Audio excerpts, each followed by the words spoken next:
मुकुंद मनोज्ञवेश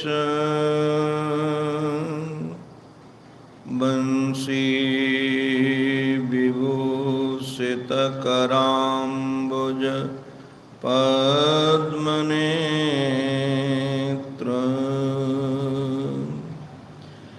विश्वेशकेशव ब्रजोत्सव भक्तिवस्य देवेश पाण्डवपते मम देहि दास्यम्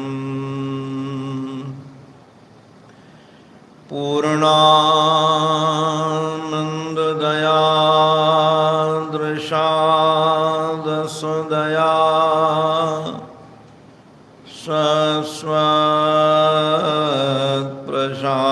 सस्वत्प्रसादोदया ब्रह्मज्ञानविनोदया जनमनो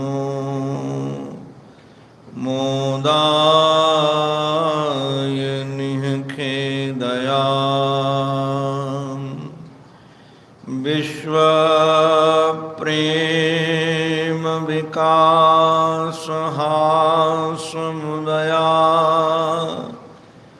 त्रैलोक्यसम्पद्दया पूर्णानन्ददया मदीयमनसे काञ्चित्कणां यच्छतु यः स्वानुभावमखिल श्रुतिसारमेकम् अध्यात्मदीपमति तितीर्षतां तमोऽन्धम् संसारिणां करुणयाः पुराणगुह्यं तं व्याससूनुमुपयामि गुरुं मुनीनाम्। ॐ नमः श्री परमहंसास्वादित चरणकमलचिन्मकरन्दाय भक्तजनमानसनिवासाय श्रीरामचन्द्राय वागीशायस्य वदने लक्ष्मीर्यस्य च वक्षसि यस्यास्ते हृदये संवेद तं नृसिंहमहं भजे। अखण्डानन्दबोधाय शिष्यसन्तापहारिणे सच्चिदानन्दरूपाय तस्मै श्री गुरवे नमः। गुरुर्ब्रह्मा गुरुर्विष्णुः गुरुर्देवो महेश्वरः गुरुः साक्षात् परब्रह्म तस्मै श्री गुरवे नमः। तस्मै श्री गुरवे नमः। श्रीमन्नारायण नारायण नारायण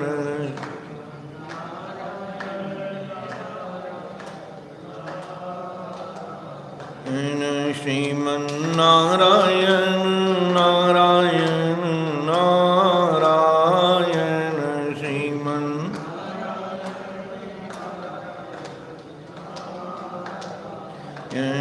लक्ष्मी नारायण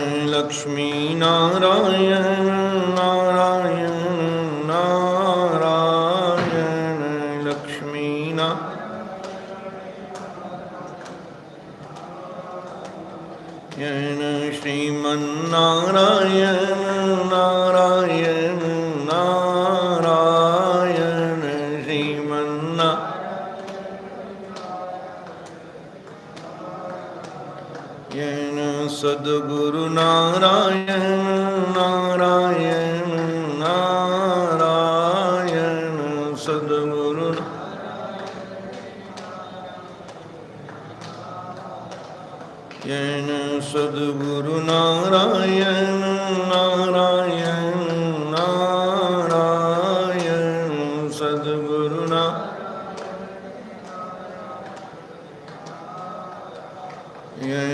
श्रीमन्नारायण नारायण नारायण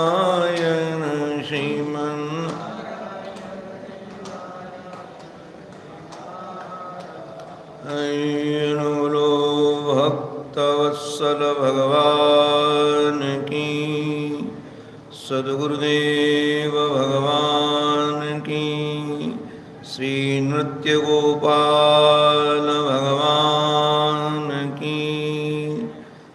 नमो महद्भ्यो सर्वेभ्यो नमो नमः।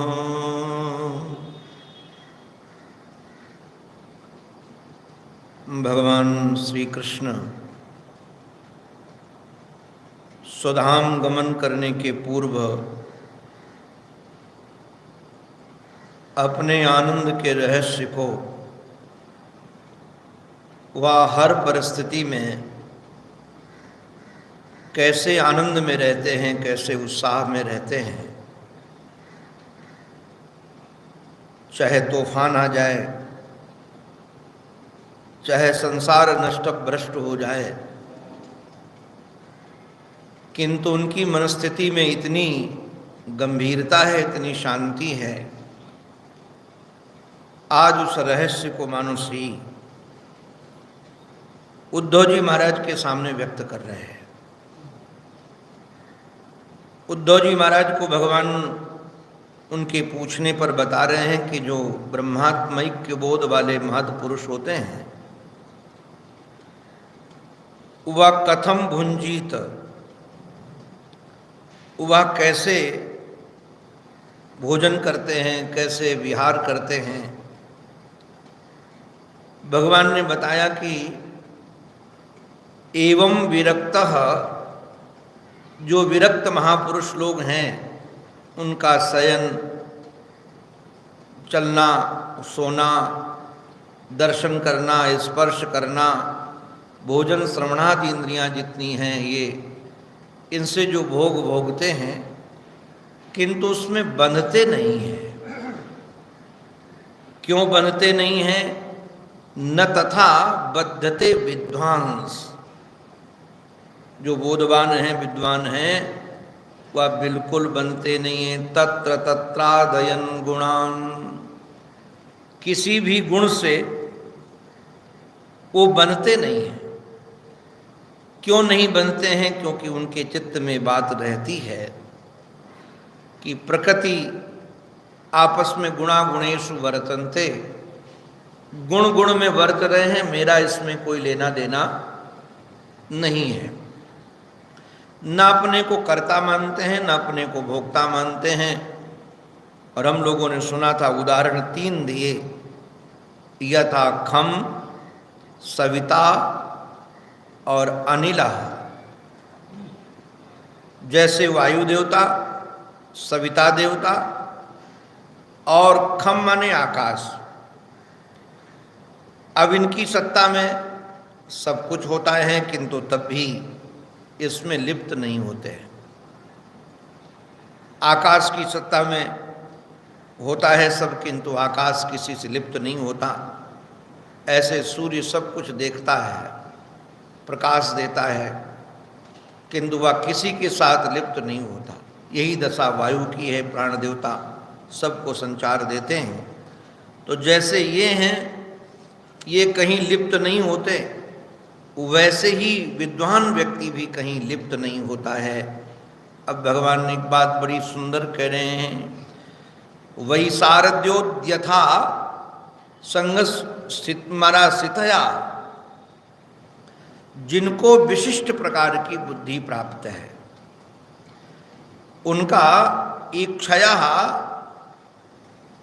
असंगस्थितया, जिन महापुरुषों को महाराज विशिष्ट दृष्टि प्राप्त है, अर्थात ज्ञान दृष्टि प्राप्त है, उनके पास एक तलवार रहती है। कौन सी तलवार रहती है? आप लोग ये न सोचना कि जैसे सिख लोग तलवार रखते हैं, कृपाण रखते हैं, वैसे ये लोग रखते हैं। ये तलवार किसकी हैं? ये कह रहे हैं असंग शस्त्रेण, असंगता की तलवार इनके पास में है। असंग सितया, ये असंगता की जो तलवार है उससे करते क्या है? छिन्न संशय, उनके जीवन में किसी प्रकार का संशय नहीं रहता है, संशयों को काट देते हैं। आप लोगों ने शायद सुना ही होगा, संशयात्मा विनश्यति। किसी प्रकार का उनके जीवन में संशय नहीं रहता। और उस संशय को काटते कैसे हैं? बोले महाराज वैराग्य की, असंगता की। हमारे ऋषि श्रीधर स्वामी पाद ने महाराज यही शब्द का प्रयोग किया है, जो वैसारदी बुद्धि है, असंग सितया, उसके द्वारा। अच्छा, ये मिली कैसे है असंगता? ये विशिष्ट बुद्धि से मिली है, ये विशिष्ट ज्ञान से मिली है। आपको बताएं, जब तक व्यक्ति के जीवन में ज्ञान नहीं होगा तब तक असंगता होगी, वो भी बनावटी होगी, वो भी दम्भ का रूप। कहीं न कहीं व्यक्ति सट जाएगा, इधर नहीं तो उधर सट जाएगा। किंतु जब व्यक्ति के जीवन में विशिष्ट प्रकार की बुद्धि प्राप्त होगी, महाराज तीक्ष्ण बुद्धि बनेगी, तो उसके पास में जो वैराग्य की तलवार आएगी, जिस तलवार से वह सब संशयों को काटता हुआ चलेगा। बोले प्रतिबुद्ध इव, जैसे लेटा हुआ तो है मानो, किंतु जगा हुआ है, वह स्वप्न से जग गया है। स्वप्नात्व नानात्व महाराज उसके जीवन में विनिर्वर्तते। जो स्वप्न में नाना प्रकार के दृश्य दिखते हैं, उस नाना प्रकार के प्रपंच से वह अपने को जगा चुका है। अर्थात अपने को उसमें महाराज बनता नहीं है, न स्वयं बनता है, न किसी को बांधता है। इस प्रकार से अब महाराज एक बात और भी बता रहे, कथम विहरे, वह ज्ञानी कैसे विहार करता है, व्यवहार कैसे करता है, उसके व्यवहार की विलक्षणता क्या है? जो बंधता नहीं है। हमको एक महापुरुष ने कहा था कि अगर ये जीवन में आ जाए तो 99% काम हो जाएगा। तो क्या जीवन में आ जाए?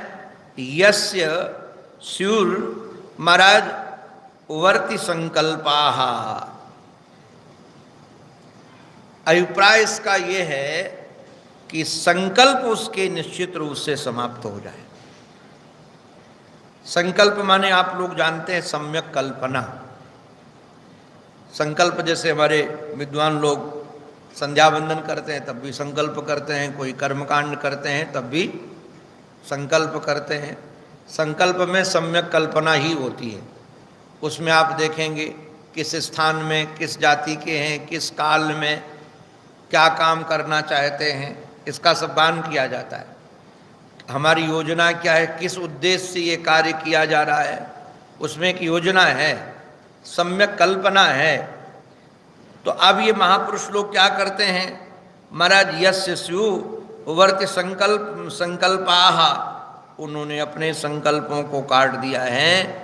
किससे संकल्प काट दिया है? जरा विचार कीजिएगा। प्राण से, इंद्रिय से, मन से और बुद्धि से। प्राणेन्द्रिय मनो धियाम, प्राण से महाराज, इंद्रिय से, मन से और बुद्धि से। इसका अर्थ क्या हुआ? प्राण की जो वृत्ति है, प्राण की वृत्ति क्या है? हम लोगों ने बचपन में सुना था, क्षुधा तृषा गुण प्राण के। ये भूख प्यास लगना किसकी वृत्ति है? प्राण की वृत्ति।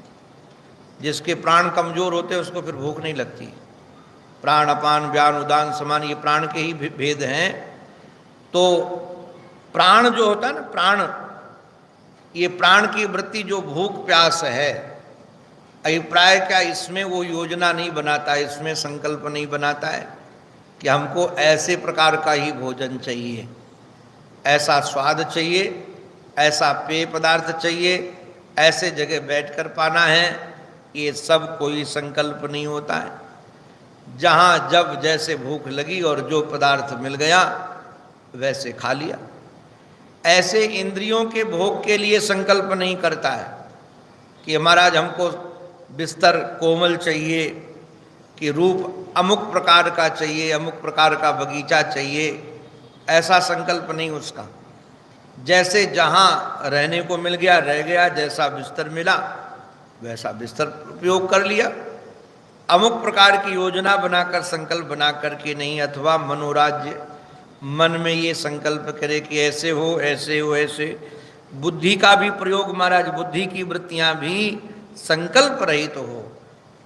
बुद्धि मान निश्चयात्मिका बुद्धि है, जो निश्चयात्मिका बुद्धि होती है ना, बुद्धि में कोई संकल्प नहीं कि यही कल्पना हमारी पूरी हो। हमने सुना है, संख्या तो शायद पूज्य स्वामी जी महाराज मैसानी महाराज को याद होगी, कि 1 वर्ष तक शायद हरि बाबा जी महाराज ने भागवत सुनने का संकल्प लिया था। 1 वर्ष निश्चय था, संकल्प था, किंतु साल पूरा होने के कुछ दिन पहले, 3-4 दिन पहले हरि बाबा जी महाराज ने कहा कि चलो बांध चलते हैं, और महाराज जी चल पड़े। अभिप्राय क्या है कि हमारी बुद्धि जो हमने संकल्प निश्चय कर रखा है कि ऐसा हो वैसा ही हो, ऐसी आवश्यकता नहीं है। हमारे एक महात्मा कहते थे, हम अपनी बात कह देते हैं, दुराग्रह नहीं कि तुम हमारी बात मानो ही। और भगवान श्री कृष्ण ने भी बड़ी सुंदर बात कही। आप 10वें स्कंद में देखेंगे कि भगवान श्री कृष्ण ने बाबा के सामने और ब्रजवासियों के सामने बात रखी कि हमारा मन है कि इंद्र की पूजा छोड़ करके गिरिराज जी महाराज की पूजा की जाए। किंतु बाद में सब कहने के बाद मूल में भी पढ़ेंगे तो पता चलेगा, भगवान ने कहा कि मेरा मन है किंतु तुम्हारी रुचि हो तो करो। हमारे ही बुद्धि के आधार पर हो, हमारे ही मन के आधार पर हो, ऐसा नहीं है। महापुरुषों का ये स्वभाव होता है। महाराज जी ने तो एक बात जगह कही है कि महापुरुष लोग जिद्दी नहीं होते हैं कि जो हमने कह दिया वही हो, दूसरे की बात मानना नहीं है। हमारे ही एक हमारे महात्मा वो कहते अपना संकल्प काटना नहीं चाहिए, अपना संकल्प पूरा करो। नहीं तो महात्मा लोग कहते नहीं, संकल्प को काट दो, संकल्प करोगे तो महाराज और बढ़ेगा।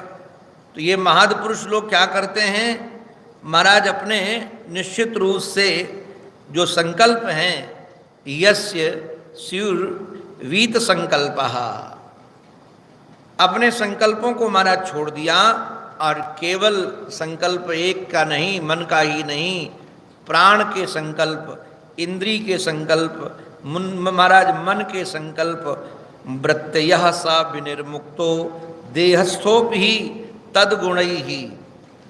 आप जरा विचार कीजिएगा, जैसे इनकी वृत्तियों का परित्याग किया, संकल्प आदि त्याग किया, तो इस शरीर में रहते हुए भी देहस्थोपि, देह में रहने पर भी फिर वह गुणों से बनता नहीं है।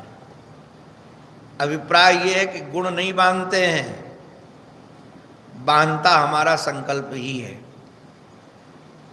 अधिकतर हम संसार में भी देखते हैं, भ्रम में रहे कि किसी ने हमको बांध दिया है।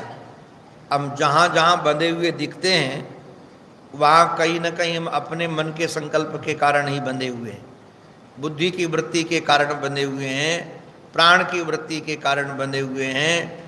अब इन वृत्तियों के भोग में यदि व्यक्ति दृढ़ता का प्रयोग करेगा तो निश्चित रूप से बंध जाएगा, वह फिर उससे मुक्त नहीं हो पाएगा। तो कहते हैं ये महापुरुष लोग जिन्होंने अपने जीवन के संकल्प काट दिए, अब कोई संकल्प नहीं, जहाँ जब जैसे इस शरीर का प्रारब्ध हो वो वहाँ रहे, वैसे रहे। महाराज कई लोग तो शरीर के मरने के बाद का भी संकल्प कर लेते हैं, शरीर के मरने के बाद का भी संकल्प करते हैं। हमारे महाराज श्री के शिष्य, हम लोग बम्बई में थे विपुल में, तो अपना बिल बना के लाए। उन महापुरुष के बिल के आधार पर कुछ काम तो हुआ नहीं। अब विल लिखा जाता है, जो मानने वाले हों माने, न मानने वाले हों न माने, क्या करेंगे कोई। तो विल बना करके लाए थे, उसमें बहुत बातें लिखी थी, किंतु एक बात उसमें लिखी थी उनकी कि हमारा शरीर जहां पूरा हो जाए, यदि बंबई में पूरा हो जाए तो उसको ऋषिकेश हरिद्वार न ले जाया जाए, काशी न ले जाया जाए, अथवा वृंदावन न ले जाया जाए। तो जब हमने ही पढ़ करके मान जी महाराज को सुनाया कि वो अपना बिल दे गए हैं, अब वो महापुरुष रहे ने, उनके कोई बिल के आधार पर काम नहीं हुआ, तो क्या क्या लिखा था मुझे पता था उसमें। बाद में तो शरीर की ऐसी स्थिति हो गई थी, हम लोग तो मिलने गए, हमारे स्वामी जी भी मिलने गए थे मैशानंद जी महाराज, तो देखा कि कुछ काम का ही मामला नहीं था। तो मैंने निवेदन इतना ही करा तो महान जी महाराज हंसे और हंस करके कहा कि अपना पुराना कपड़ा फट जाता है तो उसका कोई बिल लिखता है कि इसका पोंछा बनाना, कि इसका ये प्रयोग करना, कि इसका ये प्रयोग करना। हंस करके बोले कि शरीर का जब अपना काम पूरा हो जाए, जिसको जो जैसे करना हो करे, ले जाना हो तो उसका भी आग्रह नहीं, न ले जाना हो तो उसका भी आग्रह नहीं, अपना कोई संकल्प नहीं है, अपने जीते जी भी कोई संकल्प नहीं, मरने के संकल्प की बात तो क्या है, जिसको जब जहाँ जैसे जो करना हो करे। तो जो संकल्प रहित होता है, बस ध्यान देने लायक बात यह है अपने काम की, प्रयास ये करना है कि संकल्प न हो। देखो जो ये गुण भगवान बता रहे हैं सिद्धों के, किंतु साधकों के लिए ये नियम है। सिद्धों के गुण और साधकों के लिए नियम, उस सिद्धों की तो विशेषताएं हैं, और साधक लोग अपने जीवन में इस प्रकार का नियम धारण कर लें कि नया कोई संकल्प नहीं बनाएंगे, नया कोई महाराज विचार नहीं करेंगे कि ऐसा हो ऐसा हो। इसलिए ऐसा जो संकल्प रहित महापुरुष है, वृत्तयः स विनिर्मुक्तो देहस्थोपि तद्गुणैः, वह शरीर। अच्छा एक बात बताए, शरीर में रहते ही जो मुक्त है वो मुक्त है, शरीर के रहने के बाद जो मुक्त होगा, शरीर छूटने के बाद जो मुक्ति मिलेगी, वह किसने देखी है जी। अपने ही जीते जी मुक्ति का अनुभव किया जाए, बंधन युक्ति का महाराज बंधन मुक्ति का अनुभव किया जाए। इस प्रकार से महाराज वह अपने जीवन में विहार करता, अपने जीवन में ऐसे रहता है, नए संकल्प नहीं जोड़ता। अब यहाँ ये जो श्लोक अभी मैं बोलने वाला, हमारे बाबा को, पूज्य श्री उड़िया बाबा जी महाराज को ये दो श्लोक बहुत प्रिय थे, और बाबा कहते थे कि ये दो श्लोक यदि जीवन में उतर जाएं तो महाराज कहीं चला जाए दुनिया में कोई उसको दुखी नहीं बना सकता है,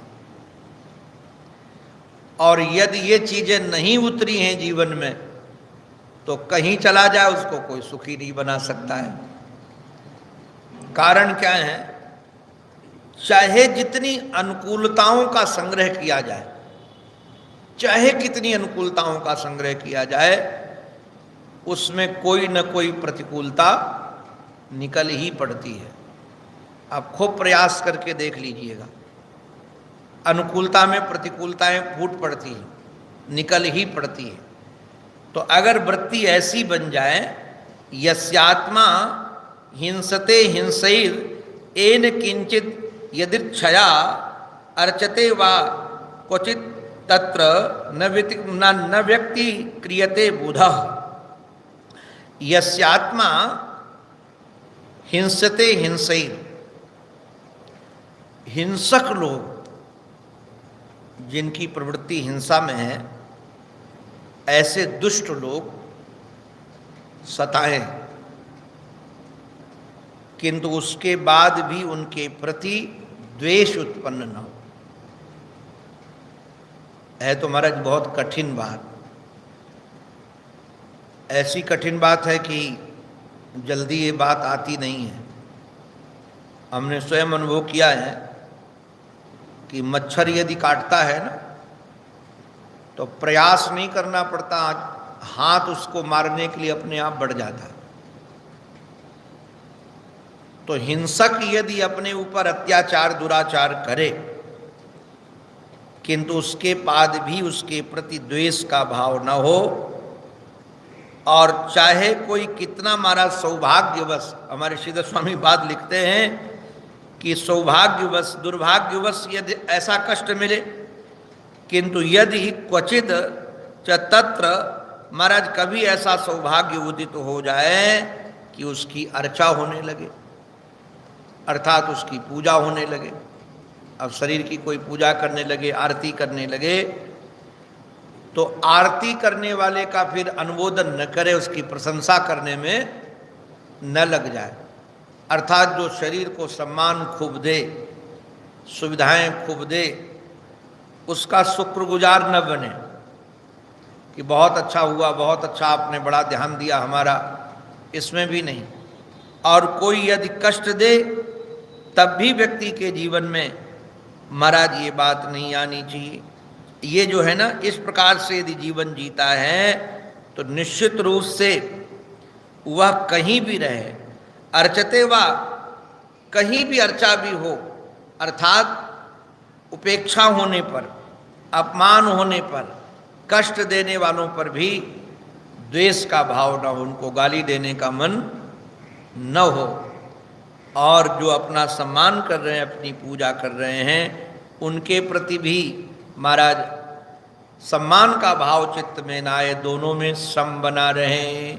न स्तुवीत न निंदेत कुर्वत साधु असाधु वा, बदतो गुण दोषाभ्याम वर्जिता समदृग मुनि। भगवान कह रहे हैं जो मननशील महापुरुष लोग हैं, मुनि माने होता है मननशील, विचारशील, जो मनन में लगे हुए हैं, उन महापुरुषों को न स्तुवीत न निंदेत कुर्वतः साधु असाधु वह। कोई बहुत अच्छा काम कर रहा हो, सज्जनता का व्यापार करे,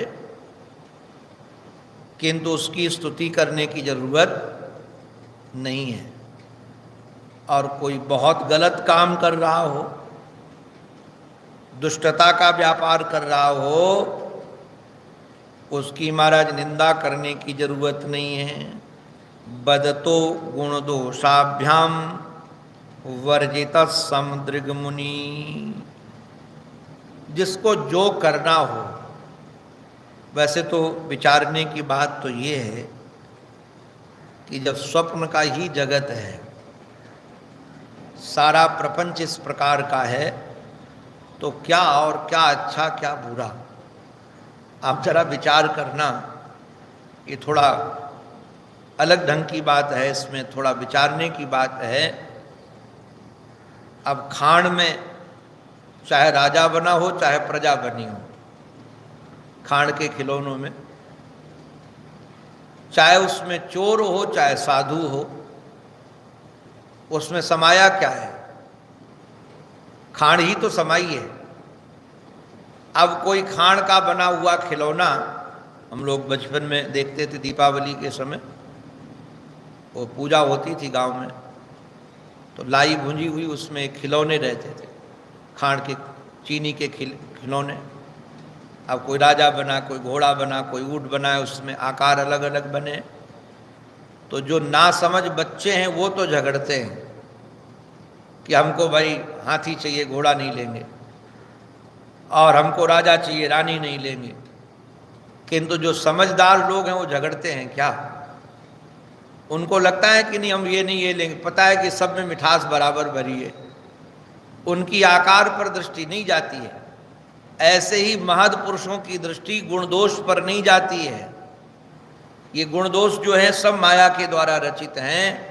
माया के द्वारा रचित क्या अभिप्राय स्थिति में ये की सत्ता ही नहीं है।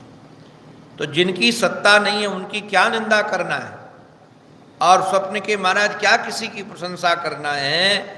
इसलिए बदतः गुण दोषाभ्याम वर्जिता, वह किसी की स्तुति भी नहीं करता, किसी की निंदा भी नहीं करता कि बहुत दुष्ट आदमी है, इसने सब कुछ बिगाड़ दिया, या इसने सब कुछ अच्छा बना दिया। समदृग मुनि, ऐसा महात्मा समदृष्टा है और यही महापुरुष को बरतने लायक है। आप लोगों ने शायद सुना होगा कभी, पूज्य श्री हरि बाबा जी महाराज के जीवन में ऐसी समता थी। वहाँ कोई सेवक चोर था, चोरी करने वाला। महर्षि ने तो बाबा के बारे में भी सुनाया। महर्षि ने कहा कि बाबा की कुटिया में, पूज्य श्री उड़िया बाबा जी महाराज की कुटिया में एक सज्जन कोट टांग गए और दूसरा उससे निकाल कर ले गया, जेब से निकाल लिया पैसा जो निकालना था। तो टांगने वाले को भी मना नहीं किया और निकालने वाले को भी मना नहीं किया। उसकी चर्चा उसको नहीं की, उसकी बात उसको नहीं कही, न उससे घृणा किया, न किसी से चर्चा की। अरे चर्चा क्या की जाए जी, आपको बताएं, चर्चा करने लायक विषय यदि कोई है तो भगवान है। ये संसार के गुण दोष ये चिरस्थायी नहीं है। आपको बताएं, व्यवहार की दृष्टि से भी आप विचारिएगा, हमने अपने जीवन में, छोटे से जीवन में, कितने दुष्टों को सज्जन होते हुए देखा है और सज्जनता की पराकाष्ठा, भजन करने लगे, चोरी छोड़ दी, व्यभिचार छोड़ दिया, मौन रहकर आराधन करने लगे। और कई लोग ऐसे थे जीवन में जो सदाचार पूर्वक जीवन व्यतीत करते थे, किंतु संग बिगड़ा उनका, सब कुछ बिगड़ गया। तो आज जो सज्जन है वो कल दुर्जन भी हो सकता है, और जो आज दुर्जन है वो कल सज्जन भी होता। अरे वाल्मीकि जैसे लोग इतने बड़े महापुरुष बन जाएंगे, किसी ने कल्पना की थी क्या?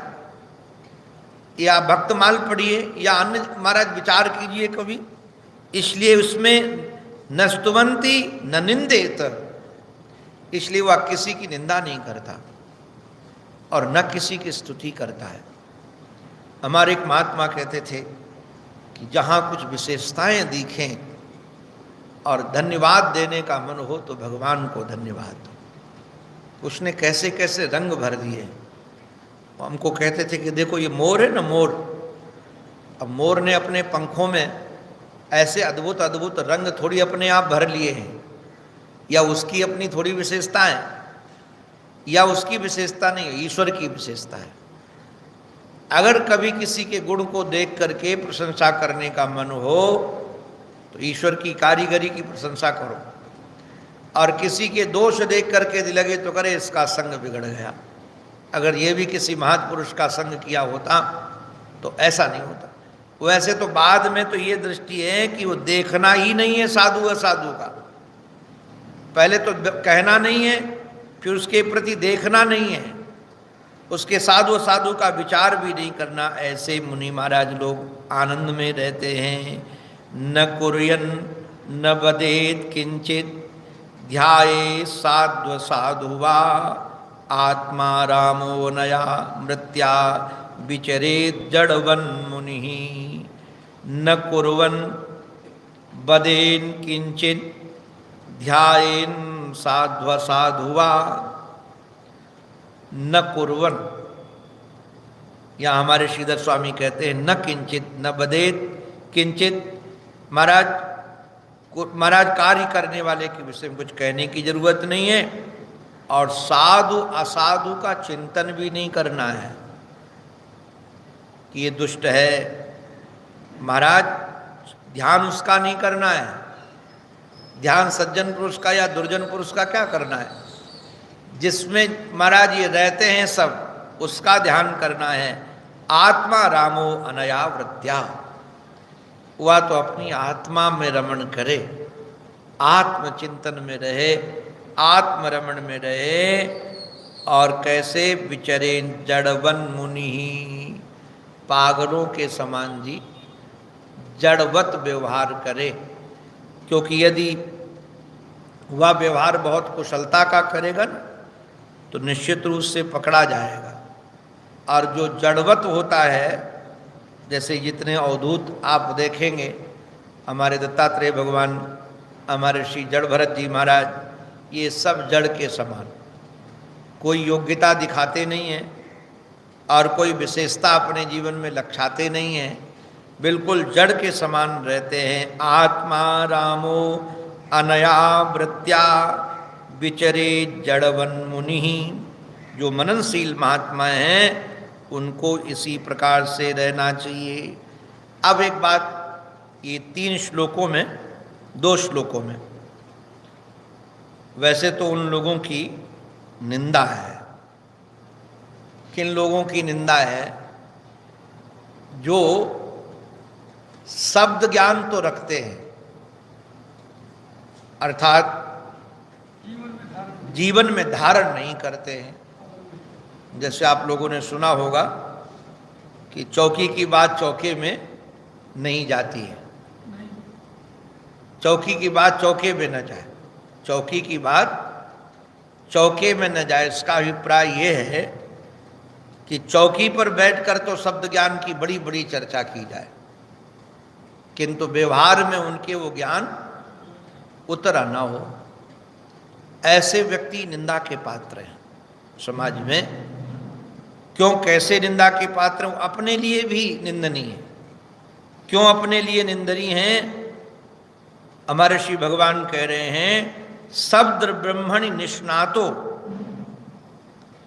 ये शब्द ब्रह्म का तो जानकार है, निष्णात है। शब्द ब्रह्मणि माने वेद का निष्णात है, पुराणों का जानकार है, शब्द ब्रह्म का जानकार है।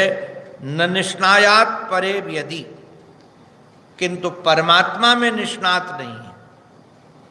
अर्थात वह शब्द के द्वारा प्रतिपादन तो करता है किंतु उस पर स्वयं चलता नहीं है। जैसे कोई शास्त्र में भगवान की महिमा बहुत गाए और ये भी कहे कि भगवान का दास होकर के यदि कहीं मांगता है तो वह उचित नहीं है। मोर दास कहाए नर आशा, और अपने को भगवान का दास भी बताए और बाद में चंदा इकट्ठा करता हुआ नजर आए तो निश्चित रूप से निंदनीय है कि नहीं? अरे भाई, यदि भगवान पर पूरा भरोसा है तो फिर दूसरे से मांगने की क्या जरूरत है? दूसरे से फिर चंदा की क्या जरूरत है? दूसरे से भीख मांगने की क्या जरूरत है? तो जो शब्द ब्रह्म ऐसे परमात्मा का वर्णन तो करता है, शब्द ब्रह्म की चर्चा तो करता है किंतु उसमें रमता नहीं है। उसका ये विद्याध्ययन, उसका ये महाराज शब्द ज्ञान, श्रमस्तस्य श्रम फलो, इस श्रम का क्या फल है? भाई जो विद्याध्ययन किया है, क्योंकि कोई भी श्रम परिश्रम करते तो उसका फल मिलता है। तो यदि ये विद्याध्ययन का जो परिश्रम किया, इसका फल क्या मिला? बोले श्रमस्तस्य श्रम फलः। ध्यान दिए, उसका परिश्रम ही फल निकला, अर्थात कुछ नहीं निकला। परिश्रम तो किया किंतु महाराज उसका फल नहीं मिला, परिश्रम ही उसका फल मिला। कैसे ही? अधेनुमिव रक्षतः। अधेनुमिव रक्षता का अभिप्राय क्या है? जैसे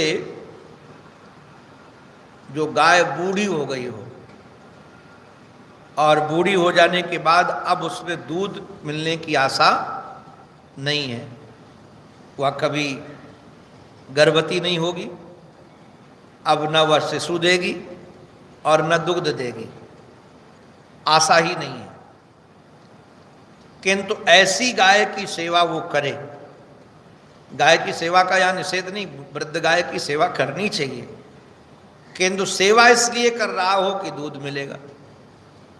अगर सेवा इसलिए कर रहा हो कि पुण्य मिलेगा, या इस गाय ने हमको इतने वर्ष तक दुग्ध दिया है तो हमारा कर्तव्य है अब सेवा करना।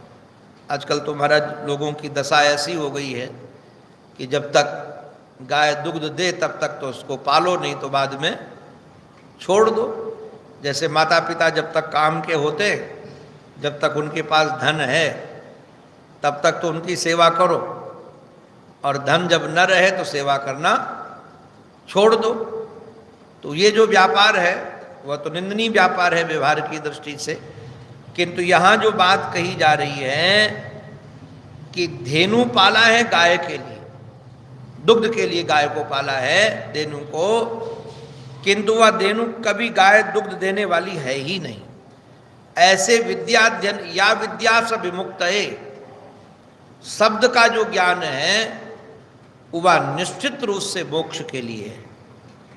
अगर यह विद्या हमको मोक्ष न दे पाए बंधुओं, तो विद्या किसी काम की रही क्या?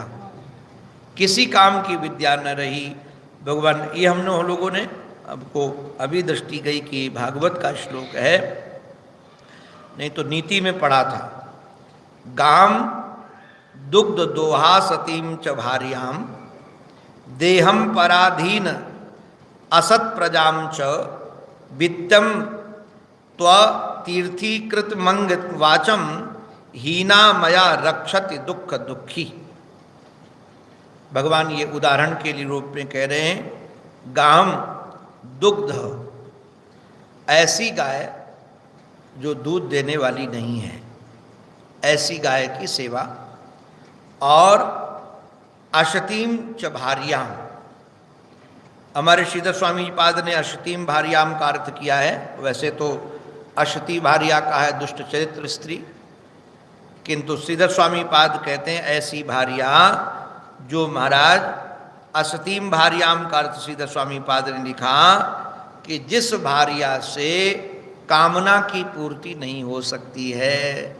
जैसे जिस गाय से कभी दुग्ध नहीं मिल सकता, और जिस स्त्री से भार्या से कभी कामना की पूर्ति नहीं हो सकती है, और शरीर भी कैसा, देहम पराधीन, शरीर कैसा, बोले पराधीन है। पराधीन सुख सपने उनाही, स्वाधीन शरीर ही सुख का कारण है, पराधीन नहीं।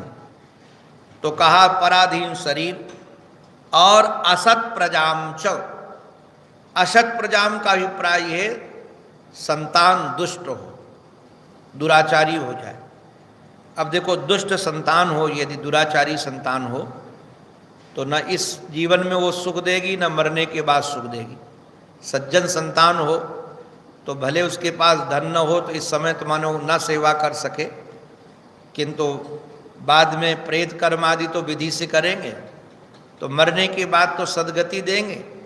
किंतु यदि दुष्ट संतान निकल जाए, आजकल तो महाराज भगवान मालिक हैं, कहने लायक नहीं है। आजकल तो बच्चे माता पिता का संस्कार करने में भी हिचकते हैं जी। हमारे यहाँ एक सज्जन रहते थे, हमको किसी ने बताया, हम तो थे नहीं, बहुत अच्छे भागवत थे वो। उनका जब शरीर पूरा हो गया तो वृंदावन में ले जाया गया, मरघट में। स्वामी जी तो रहे होंगे निश्चित रूप से। उनका पुत्र आया बम्बई से, उसको कहा गया कि अग्नि मुखाग्नि दो, तो देने के बोले तुम ही लगा दो। लोगों को कहा तुम ही लगा दो, अग्नि दान देने के लिए तैयार नहीं जी। बोले तुम ही लगा दो। एक सेवक को कहा तुम लगा दो, उसने कहा ये काम तुम्हारा है। फिर सब लोगों ने उसको समझाया कि बेटे को मुखाग्नि देनी होती है, ये दूसरे का काम नहीं कि अग्नि दे देगा। तो महाराज पैंट के ऊपर ही पहन लिया, धोती लपेट ली और कहने से लगा दिया, फेंक दिया डंडा, कोई भाव ही नहीं है। तो ऐसी संतानें जो हैं वो क्या माता पिता को सुख देंगी जी। तो ये ऐसी संतान जो असत संतान है, असत प्रजाम च, असत प्रजाम का ये दुष्ट संतान जो है, और वित्त तो हो किंतु महाराज उसको हम दे न सकते हैं। योग्य पात्र आ जाए तो मार अतीर्थीकृत मंगल। अतीर्थीकृत का अभिप्राय क्या है? कोई योग्य पात्र आ जाए और उसको हम दान दे दें। जो दान देने के काम धन आए तो वो तो ठीक है, किंतु सत्पात्र को पा करके भी हम दान न दे पाए तो उद्धव जी महाराज को कहते भगवान अंग, ऐसे वाचम हीनाम मया। किसी के पास वाणी तो बहुत अच्छी हो किंतु लोकगीत गाता हो, श्रृंगार की कविताएं गाता हो, भगवान ने विद्या दी है। तुलसीदास जी महाराज ने वर्णन किया है कि जब कोई कवि संसार की चर्चा करने लगता है तो सरस्वती बेचारी दुखी होती है कि इसके पास हम आई थी तो कम से कम भगवान की चर्चा करता। अब वाणी किसी के पास रसीली तो हो किंतु लंपट हो, स्त्रियों को रिझाने में लगा हो, या दूसरों को बुद्धू बनाने में ऋषि इसलिए वाले बातें बोल करके हो रहा हो। कई लोग महाराज होते हैं इतने मीठा बोलते हैं, आपको क्या कहें, किंतु बाद में पता चलता है कि व्यक्ति कैसा है। तो वाणी तो है, किंतु वाचम हीनाम मया, मानो भगवान के गुण उस वाणी में नहीं है, अर्थात भगवान की चर्चा उस वाणी से नहीं करता है, भगवान के यश नहीं गाता, भगवान की स्तुति नहीं गाता है। तो भगवान कह रहे हैं रक्षति दुख दुखी। जो व्यक्ति ऐसे लोगों की रक्षा करता है, अर्थात दुष्ट भार्या की रक्षा करना, उनका पालन करना, पराधीन शरीर का धर्म पालन करना, दुष्ट संतान, एक टीकाकार ने तो लिखा है कि यदि ऐसी संतान हो जाए तो बुद्धिमान को त्याग कर देना चाहिए और उसमें फायदा है, किंतु ये मोह के कारण लोग त्याग नहीं पाते हैं। ऐसे महाराज धन तो हो किंतु किसी को दे ना पाए, तो ये दुख देने वाले ही हैं। इसलिए अब यहाँ महाराज ये सुनाने के बाद भगवान एक बात और कह रहे हैं। भगवान कह रहे हैं, क्योंकि देखो यहाँ सीधे स्वामी पाद ने लिखा है असत प्रजाम दुष्ट दुष्ट साधन शून्यम पुत्रम। दृष्टा हमारा दृष्टा दृष्ट साधन शून्यम, दृष्टा दृष्ट साधन शून्यम पुत्रम असत प्रजाम। ये असत प्रजा का अर्थ है कि जो दृष्ट है अर्थात ये संसार, और अदृष्ट जो उस प्रेत आदि कर्म करने के बाद जो फल मिलेगा, उन दोनों से जो शून्य है, अर्थात दोनों प्रकार से महाराज वहीन है, वही असत प्रजा है। ऐसी प्रजा का तो परित्याग कर दे अंग हे उद्धव, यह तो निश्चित रूप से यदि परित्याग नहीं करता तो वह दुख का भागीदार ही बनता है। बाद में भगवान इतनी बढ़िया बात कह रहे हैं, यस्याम न में पावन मंग कर्म स्थित महाराज उद्भव प्राण निरोधमस्य लीलावतारेप्सित जन्मवास्याद बंध्याम गिरम ताम विभृण्यान धीर यस्याम च में पावन कर्म। हे अंग संबोधन है श्री उद्धव जी महाराज का। हे श्री उद्धव जी महाराज, यदि भगवान की कृपा से हमको वाणी मिले तो वाणी का प्रयोग भगवत गुणानुवाद गाने में ही होना चाहिए। भगवान के जो पावन कर्म हैं, पावन कर्म माने पावन लीला, जो भगवान ने दिव्य दिव्य लीलाएं गाई हैं उनका गान करे, अथवा यह चिंतन करे ये जो स्थित उद्भव प्राण निरोध मत्स्य, ये संसार को उत्पन्न करने वाले और संसार का पालन करने वाले, संसार का संहार करने वाले, ये देखो तीनों काम कौन करता है? सृष्टि बनाता कौन है? भगवान। पालन कौन करता है? भगवान। संहार कौन करता है? भगवान। इसका अभिप्राय ये है कि सर्वत्र हमारी वृत्ति जाए कि ये सब कर्म करने वाले भगवान हैं। वैसे निवेदन करें, स्थिति में और उद्भव में तो भगवान की दृष्टि महाराज चली जाती है कि भगवान करने वाले हैं, किंतु निरोध में दृष्टि नहीं जाती, संहार में दृष्टि नहीं जाती। और दृष्टि तीनों में हो, भगवान की, भगवान ही उत्पन्न करने वाले, भगवान ही पालन करने वाले, भगवान ही जीवन देने वाले, और भगवान की लीलावतार की कथा, ये प्रिय जो जन्म है, राम के जन्म, कृष्ण के जन्म, इनका गान करें। और यदि जीवा मिलने के बाद, जीव मिलने के बाद भगवान कह रहे ये गाता नहीं है तो क्या है? बंध्याम गिरम ताम, उसकी जो गिरा है ना जीवा, वो बंध्या है। अर्थात जैसे स्त्री से कोई पुत्र उत्पन्न नहीं होता, उस स्त्री का नाम बंध्या स्त्री है। उसको तो महाराज उत्तम नहीं मानते, बंध्या स्त्री का तो मुख देखने में भी पाप मानते हैं कि ये बंध्या स्त्री है, इसका मुख मत देखो। ऐसे जिसकी वाणी भगवत गुणानुवाद न गाए, केवल नारायण संसार की चर्चा में लगी हो, राग द्वेष में लगी हो, समझ जाइएगा कि वो वाणी बांझ है, बंध्या है, एक प्रकार की उस वाणी को निंदा है जी। हमारे महात्मा कहते थे नियम ले लो कि जो बोलना है तो केवल भगवान की चर्चा बोलो, भगवान की कथा बोलो, दूसरे बोलने की आवश्यकता नहीं है। इस वाणी को क्यों व्यर्थ गमा रहे हो? जिसने वाणी तुम्हें दी है उसके गुण गाओ, उसी में ये सार्थक होगी। और जो ऐसा काम करता है नारायण, वो वही धीर है, वही गंभीर है। भगवान ने इस प्रकार से यह चर्चा की। इसके बाद एक दो श्लोकों के बाद भक्ति की बड़ी दिव्य धारा भी भगवान बहाने वाले हैं, उसकी चर्चा नारायण क्रमशः करेंगे।